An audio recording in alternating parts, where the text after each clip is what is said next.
Hi, I'm Fabian Troxler. I'm here at Sundance with our project Burley.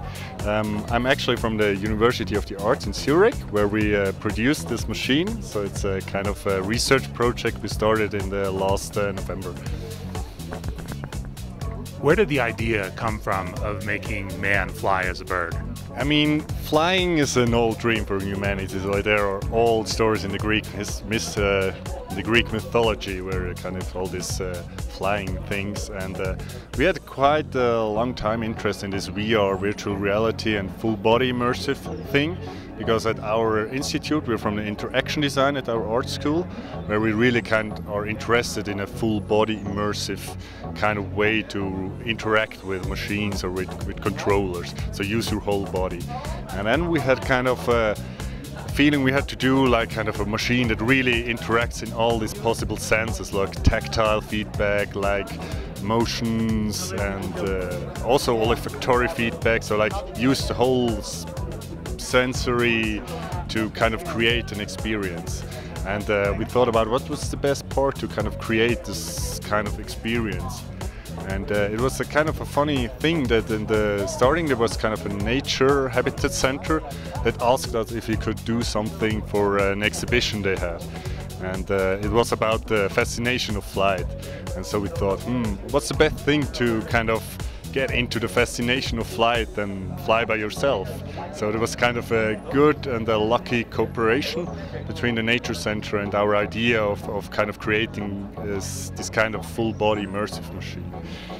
Can you talk about the technology that goes into the actual hydraulic system and how that connects to the Oculus? It's actually not a hydraulic simulator, it's electric motors, so it's kind of a 3 degrees of freedom platform, so you can move around 3 axes, like rolling, you can pitching, and you have like the hive, so up and down.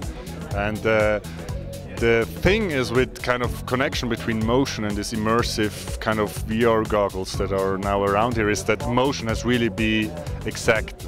So if the motion doesn't correlate with that what you see, then you really get sick really fast. So it's the same kind of motion sickness you have on a boat or kind of in the car sometimes. So it's kind of really critical, because in this kind of immersive experiences, it's always the thing that the weakest part destroys kind of the immersive thing. So it's always only good as the weakest part. And we try to figure out how to kind of expand this stuff that it really cooperates together. So it's like really working out for the people to get into this experience, that it doesn't destroy any of this immersive feeling. When it comes to the idea, did it come around before Oculus existed? Yeah, we had some kind of ideas before, and I mean the history of this VR glasses is older than the Oculus, but the Oculus I think is the first really of these glasses that really works out. So it gives you really the impression that you have a presence in there. So you have a presence in the game, or you have a presence in the gaming feeling. So it's like quite a revolution, I would say.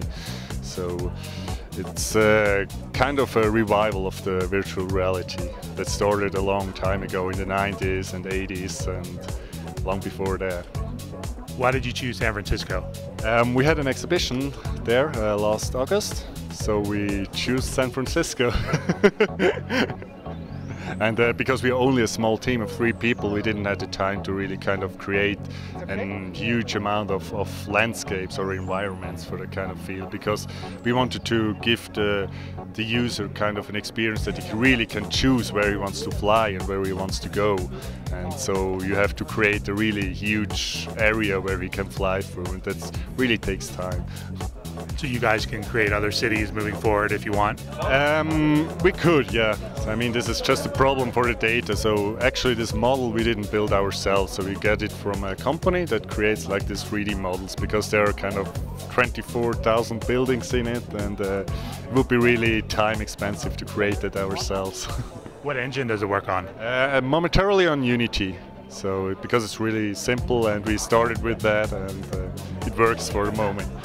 What is the end game with this device? What do you hope to do with it?